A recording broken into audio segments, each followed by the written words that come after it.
Mister Bachchan the only hope Telugu film review by all rounder star Balyam Venumadhav part 2 రెండో భాగం. So Yandamuri వీరన్నాథ్ మీద అభిమాని హరీష్ శంకర్ ఈ సినిమాలో చాలా బాగా చూపించాడు అభిమానాన్ని. ఎండమూరి వీరన్నాథ్ వెన్నెలో ఆడపిల్ల బొమ్మను చూపిస్తాడు. ఎండమూరి వీరన్నాథ్ నవల్లాగా నా గుండె మీద పెట్టుకుంటాను, అట్లాగే ఇళయరాజా మ్యూజిక్ లాగా నా గుండెలో దాచుకుంటాను అని చెప్పేసి ఒక పొయిటిక్ డైలాగ్ చెప్పాడు. సో తర్వాత ఇందులో అన్నపూర్ణమ్మకు లవ్ ట్రాక్ నడిపించారు. ఇంకా అంటే అమ్మమ్మ టైపు ఏజ్ ఆమెకు కూడా నేను పక్కన చంద్రశేఖర్ని ప్రేమించానని చెప్పి కొడుకుకు చెప్పుకుంటుంది. సో నేను మీ నాన్న తర్వాత చేసుకోవాల్సి వచ్చింది, కానీ నా గుండెలో అతను ఉండిపోయాడు అని పాత పాట చిగురాకులలో చిలకమ్మ పాట వస్తూ ఉంటుంది. ఈ పాట మొత్తం సినిమా అంతా కూడా మిస్టర్ బచ్చన్ సినిమా స్క్రిప్ట్ పక్కన పెట్టేసి అంత్యాక్షరి సినిమా లాగా పెట్టారు. ఒక దగ్గర పెడితే ఇప్పుడు గబ్బర్ సింగ్లో పాటల అంత్యాక్షరి ఉంది, అది క్లిక్ అయింది. ఒక దగ్గర పెడితే చాలా పెద్ద ఎపిసోడ్ అయినా అప్పట్లో అది మైనస్ అని అనుకున్నా, దానివల్లే పెద్ద హిట్ అయింది అన్నది అందరికీ తెలిసిన నిజం. సో దీంట్లో ఏం చేశాడంటే అంత్యాక్షరి లాగా ప్రేమ పౌరాలు సినిమా పాటలేమో వాళ్ళ ఒక ఫ్రెండ్ క్యారెక్టరు పాడుతున్నట్టుగా చూపించారు. తర్వాత హీరో ఆర్కెస్ట్రాలో 3-4 హిందీ పాటలు, ఫేమస్ పాటలు వాళ్ళ వాయిసులతోటే మనకు వినిపించేటువంటి ప్రయత్నం చేశారు. ఆ తర్వాత అక్కినేని నాగేశ్వరరావు లాగా రవితేజ డ్యాన్స్ చేస్తాడు. అక్కినేని ఫేస్కి రవితేజ ఫేస్కి అంటే నిర్మమాటంగా చెప్పుకుందాం మనం, ఎంత మాస్ మహారాజ్ అని చెప్పి పిలిపించుకున్న రవితేజని ఆయన, అక్కినేని నాగేశ్వరరావు ఫేసు ఒక్కసారి రవితేజ ఫేస్ ఒక్కసారి ఎలా ఉంటుంది కంపారిజన్లో? ఏమైనా సంబంధం ఉంటుందా? బ్లాక్ అండ్ వైట్ లాగా ఉంటుంది, అంత తేడా ఉంటుంది. ఏమాత్రం గ్లామర్ ఉండదు Raviteja face when compare to Akkineni Nageswararao నట సామ్రాట్. సో ఆయన చేసినట్టు స్టెప్పులు వేస్తే ఎంత భయంకరంగా అనిపిస్తుంది అంటే మనకు అంత భయంకరంగా అనిపించినాయి ఆ స్టెప్స్. చెంగాబి రంగు చీర అంటూ ఆ స్టెప్పులు వేసి నేను అక్కినేని లాగా చేసినాను అనుకున్నాడు.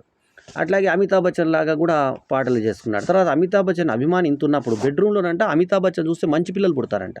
అంటే వీళ్ళు చేసుకునేది అమితాబ్ బచ్చన్ చూడాలి.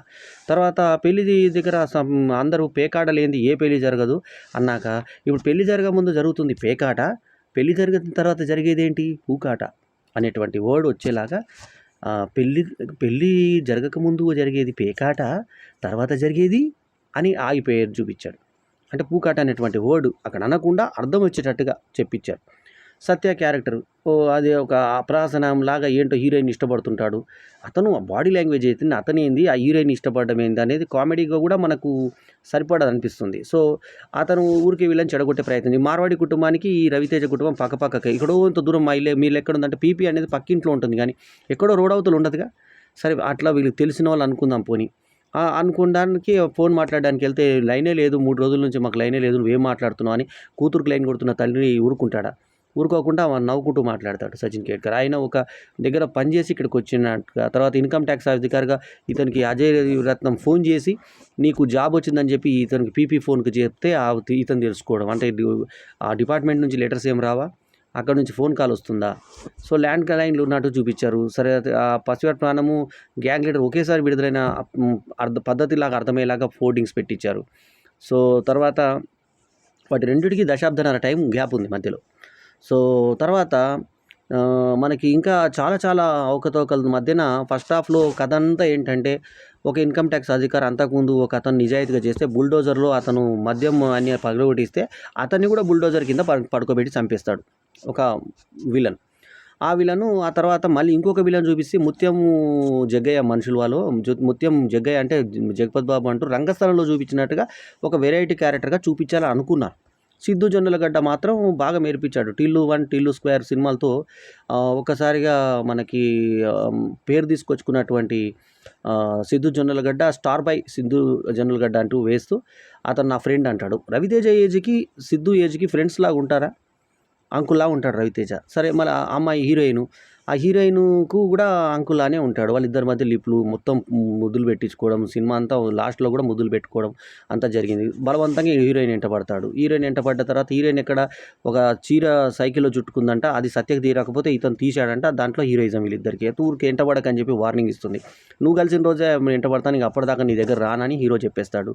చెప్పిన తర్వాత అనుకోకుండా పీపీ ఫోన్ల దగ్గర వీళ్ళు కలుసుకున్న తర్వాత ఇతను ఇన్కమ్ ట్యాక్స్ ఆఫీసరు బాబు మోహన్కు కలుస్తాడు. బాబు మోహన్కి చెప్తాడు, ఇట్లా జరిగింది, నేను నిజాయితీగా ఉన్నందుకు నేను సస్పెండ్ అయ్యానని.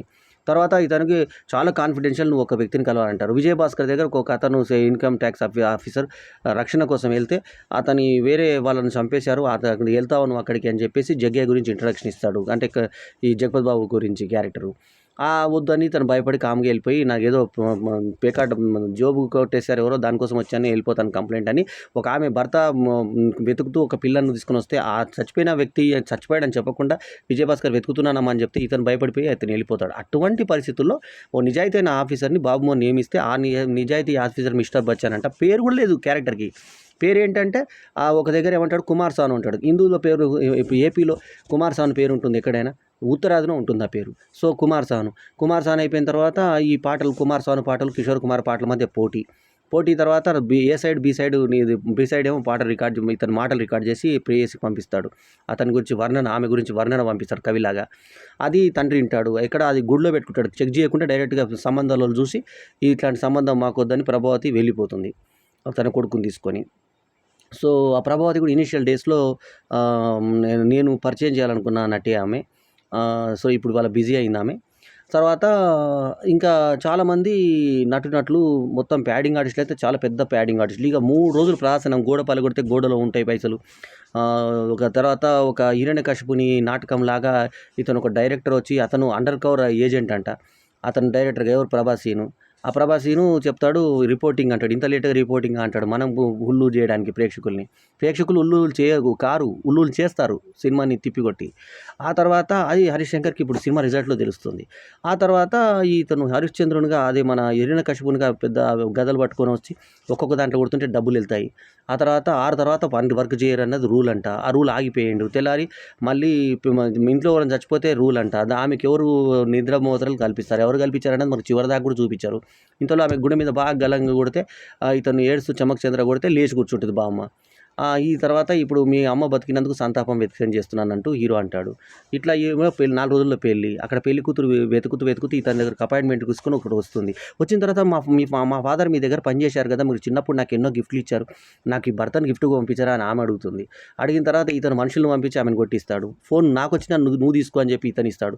ఇతను జొన్నలగడ్డ శివని పంపించి అతను కొట్టించేసిన సిద్ధు జొన్నలగడ్డను పంపించి ఇతను చూడు ఫోన్ నాకు వచ్చింది, నువ్వు మాట్లాడు, కొట్టేవా ఇరగొట్టేవా అని చెప్పేసి మాట్లాడడం.